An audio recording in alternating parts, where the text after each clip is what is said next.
Le close, c'est avec Jemima Panzou. Bonjour. Bonjour, monsieur Bombal. Vous êtes photographe, infographe. Oui, c'est ça. Alors, ça signifie quoi, infographe? L'infographie, c'est mettre en image l'idée qu'on a en tête, de mettre en image par test ou par image aussi. Alors, nous parlons ce matin de potentiel chez les jeunes.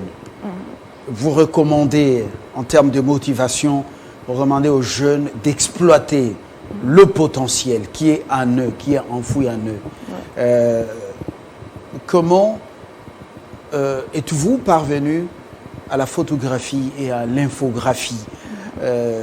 Dans les couloirs, lorsqu'on se briefait, c'était fascinant. Le téléphone, vous pouvez parler aux jeunes, c'est très important. Alors, moi, je suis arrivée dans le monde de la photographie et de l'infographie parce que tout d'abord, c'était une passion. C'était d'abord une passion depuis toute jeune. J'aimais très bien le média, tout ce qui va avec. Et après, j'ai suivi une formation, à part celle que je fais à l'université. Mais je suivi une formation en jeu de deuxième licence communication, oui. Donc à l'UPN. Mais voilà, l'infographie, la photographie, c'est l'autre formation. Donc, oui.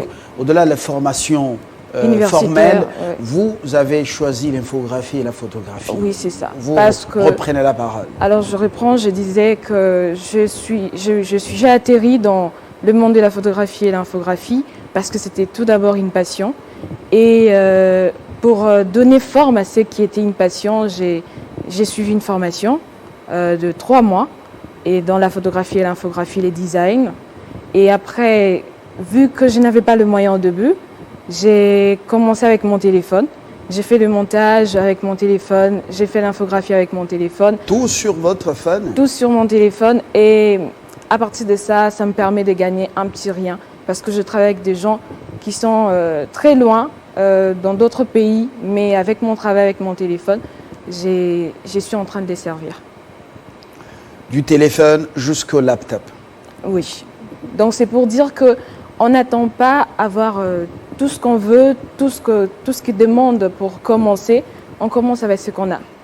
Donc, on fait avec ce qu'on a? Oui, on fait avec ce qu'on a. Donc quand tu as quelque chose entre tes mains, n'attends pas à avoir tout ce qu'il faut.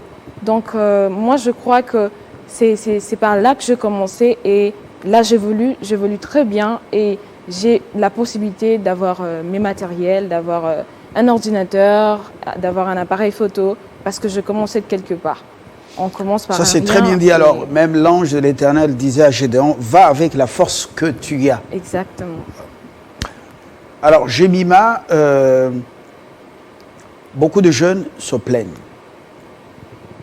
Le gouvernement ne fait pas ceci, le gouvernement ne fait pas cela, les parents ne font pas ceci, on ne m'a pas aidé, on ne fait rien pour nous, les jeunes. Est-ce que ce discours, c'est la réalité ou bien c'est un faux fil? Moi, je pense qu'on ne doit pas rejeter la faute sur quelqu'un d'autre par rapport à sa vie. On est maître de soi. On décide sur ce qu'on va devenir, c'est ce qu'on veut réellement. Et le parent, comme nous autres là, on n'a pas eu la chance de grandir dans des familles aisées où il y a la richesse, il y a tout.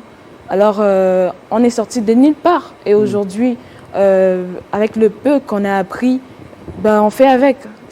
Moi je pense que la responsabilité ne revient pas aux parents, ni à l'État, ni à la société. Je pense que c'est la personne elle-même.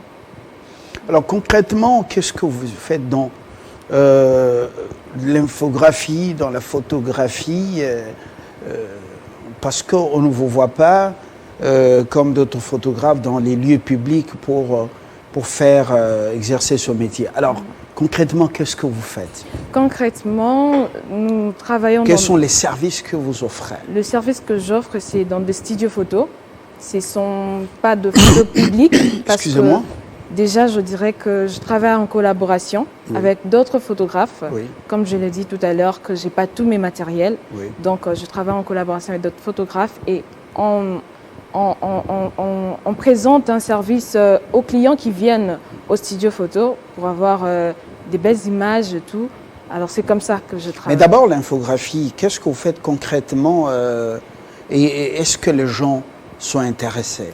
L'infographie, c'est déjà les affiches, les citations. Les gens sont très intéressés par ça. Parce qu'il y a des fois, quand on veut passer un message, on ne doit pas seulement faire une vidéo avec des mots, avec un fond qui passe déjà un message. On peut déjà dire que c'est l'infographie.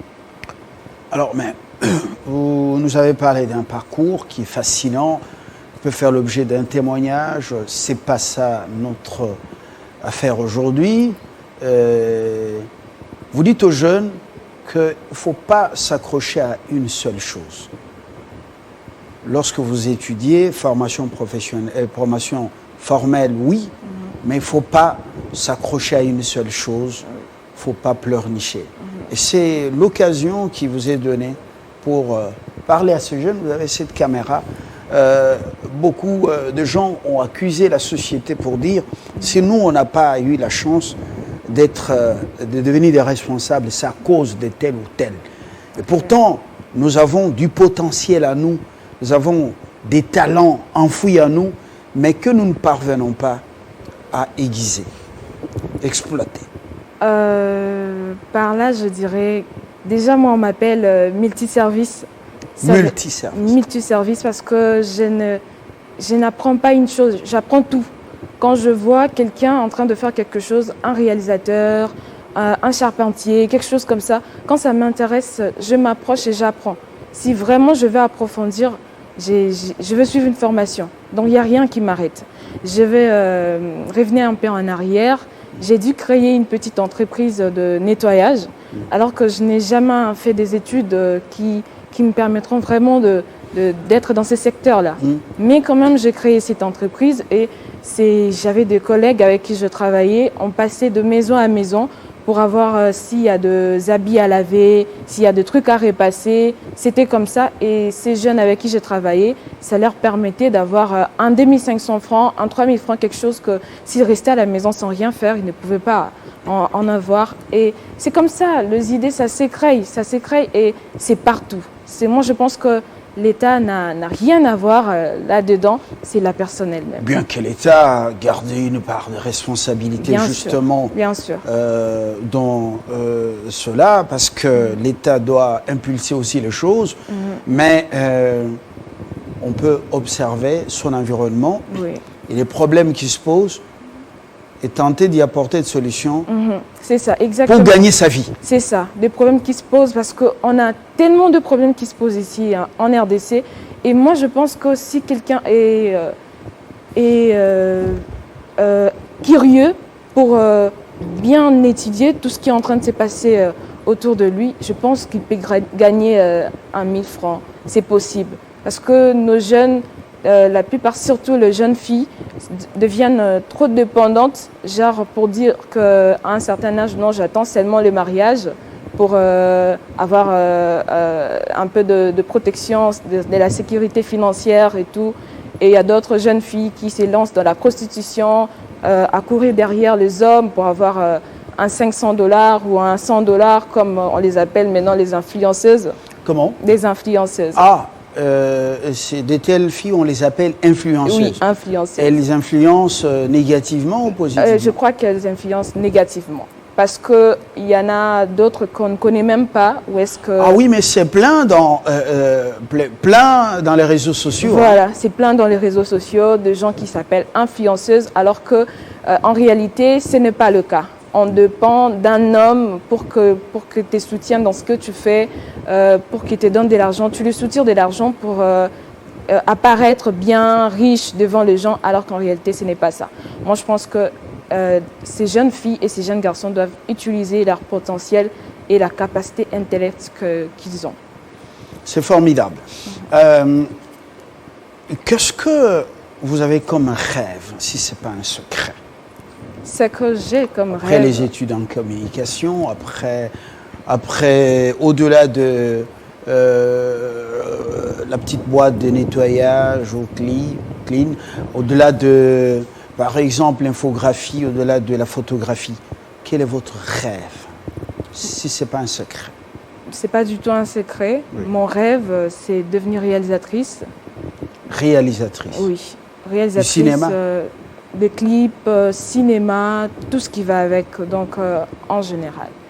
Ah oui. Ouais. Nollywood, c'est au Nigeria. Ici, ça sera quoi encore? Collywood. Comment? Collywood. Collywood, voilà. Au-delà, les études, pourquoi avoir choisi la communication? J'ai choisi la communication. C'est mon père qui m'a donné ces goûts de la communication parce que quand je le voyais, il parlait très bien et lui, il a fait les relations internationales et il s'exprimait très bien.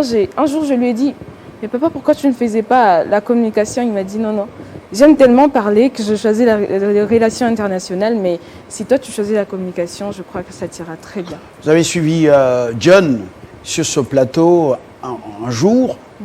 D'abord, c'était Esther Kala, et puis après, il y a eu John. Comment on l'appelle encore? John Katambwe. John Katambwe, oui. Vous avez été fasciné. Oui, oui. Qu'est-ce que vous avez trouvé en John? Il vous a beaucoup inspiré. Il m'a, en fait, au point que vous avez cherché à nous contacter oui, sur les réseaux oui. sur la toile. J'ai pas pu résister face à ce courage qu'il dégageait. Ce sont ces genres de personnes que nous recherchons vraiment. Il n'a peur de rien, il affronte tout. C'est comme un lion, c'est comme... Vraiment, il était fascinant. Pourtant, John sur ce plateau était... il était vraiment Vraiment, dans sa peau de l'agneau. Oui, hein, oui, mais il avait un courage, je dirais, d'un géant. D'un géant, je dirais, il y a Goliath en lui et c'était fascinant. Et j'ai même cherché à vous contacter pour savoir qui étaient ces vous avez jeunes. lancé la vie de recherche sur Facebook.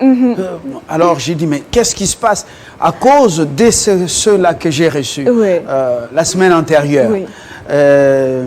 John vous a inspiré le courage. Le courage, la détermination. La détermination. Oui. Et c'est des choses clés que j'ai retenues. Je me suis dit, même si aujourd'hui ça ne va pas, je garde le courage que j'ai d'affronter toutes ces personnes que nous voyons, mais les affronter parce que si, je donne l'exemple, si John Katambwe a pu se rencontrer avec le chef de l'État, c'était par son courage et sa détermination.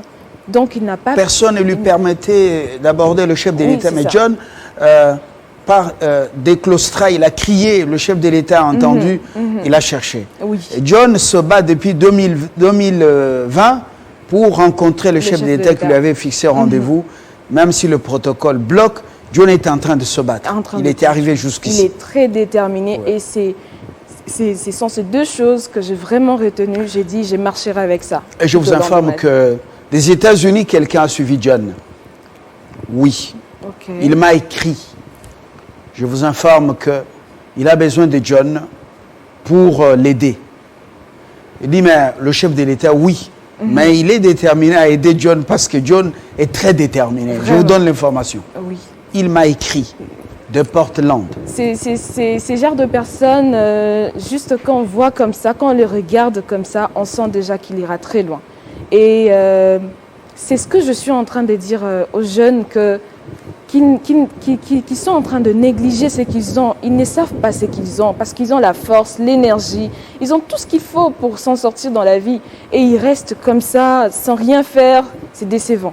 Vraiment, c'est décevant. Et c'est une perte pour la nation parce que nos jeunes à nous ne font rien alors qu'ils peuvent faire quelque chose et apporter un changement dans ces pays. Je ne veux pas anticiper ou improviser les choses. Très prochainement, on parlera de vous parce que vous avez un témoignage fascinant. Ouais. Vous avez décidé de faire la paix et de positiver les choses. Vous avez une histoire, c'est le coucher dans un livre. C'est un livre qui va s'acheter comme du petit pain. Mais c'est émouvant comme témoignage. Mais il y a la force du pardon, il y a la force de croire en soi. Pour l'instant, je vous dis merci. Merci beaucoup. À moins que, voilà, Nazaki na maloba koloba à Katingai. On a fini. Vous avez un mot, comme on dit chez nous, un mot de la fin? Moi, j'ai fini. Un mot de la fin, je dirais que j'ai passerai un message plus aux jeunes de ne pas se laisser faire, de se battre pour ressortir le meilleur de soi-même. C'est très très important. Et pour mes services de photographie, c'est FAJ, c'est sur la page Facebook FAJ. Vous trouverez tout ce que vous avez besoin. Alors, vous avez également besoin d'un coaching ou d'un service en infographie. Bon, elle est Aza Pénard. Hein, je suis là, disponible. D'accord. On ne donne pas les numéros. Alain l'a donné. On ne donne pas les numéros. Vous comprenez, on a la télévision. Oui. Alain a donné parce qu'il donne, il forme quelque part. Et voilà. Très bonne journée. Merci beaucoup. Et bon courage dans ce que vous faites. Merci. On a besoin de hommes et des femmes qui bousculent les choses, qui font avancer les choses et qui croient en eux, qui croient d'abord en Dieu et en eux-mêmes et qui peuvent faire changer les choses dans ce pays. Oui, c'est très bonne journée. Merci beaucoup. Jemima Panzou.